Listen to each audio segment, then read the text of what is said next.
El Gobierno tendrá que reajustar los datos de la pandemia. Hay una distorsión en esos datos por discrepancias con algunas de las comunidades autónomas. Hay diferencias, por ejemplo, en cuanto a los contagios y también en cuanto al número de fallecimientos. Enseguida lo vamos a ver con detalle porque, como saben, los datos van a ser cruciales para tomar las próximas medidas, para la desescalada, para el desconfinamiento y también para la reactivación económica. Buenas noches, son las 9.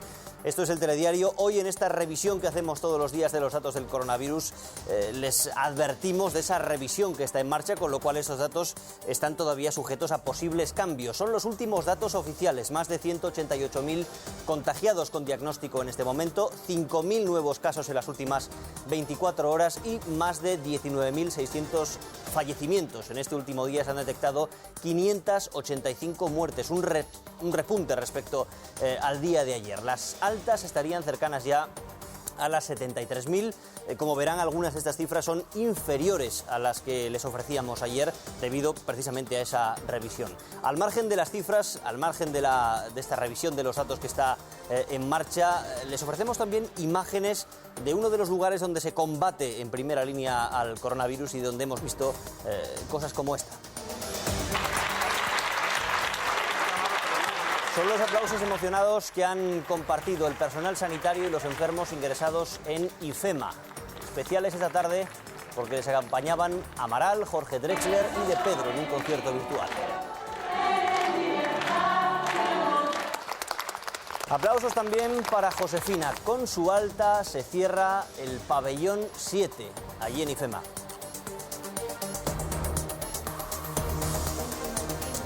La vuelta al trabajo en España podría producirse en dos fases. La ministra Yolanda Díaz explicaba en los desayunos aquí en Televisión Española que los sectores productivos podrían ir incorporándose hasta el verano, mientras que para el turismo, para la cultura y el ocio, la vuelta a la normalidad se aplazaría hasta final de año.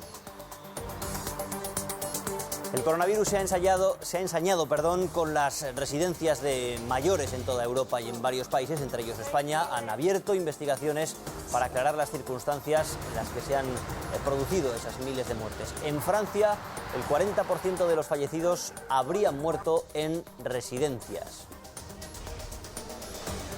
Pacientes curados que vuelven a dar positivo. Esta es otra de las incógnitas que plantea el coronavirus. Los expertos trabajan en varias teorías, por ejemplo, la de las posibles reinfecciones, también que algunos casos se conviertan en crónicos o que sean diagnósticos erróneos. Las videollamadas han pasado a ser una actividad habitual durante el confinamiento, con un enorme éxito de las aplicaciones que las permiten. Eso ha traído también problemas de seguridad. Un ejemplo, los ataques que ha sufrido la plataforma Zoom, que pasó de 10 millones a 200 millones de usuarios en poco tiempo. El Ministerio de Sanidad ha informado de 585 nuevos fallecidos en las últimas 24 horas, pero la curva muestra desajustes respecto a los días precedentes, a los datos que les veníamos contando estos días, y tardará todavía un tiempo en ajustarse de nuevo. El Ministerio ha modificado los datos que pide a las comunidades autónomas. Ahora se piden la cifra de fallecidos en cualquier lugar, no solo los fallecidos en hospitales. Los datos de los afectados por coronavirus que ha ofrecido el Gobierno están descuadrados por varios motivos. Primero, las comunidades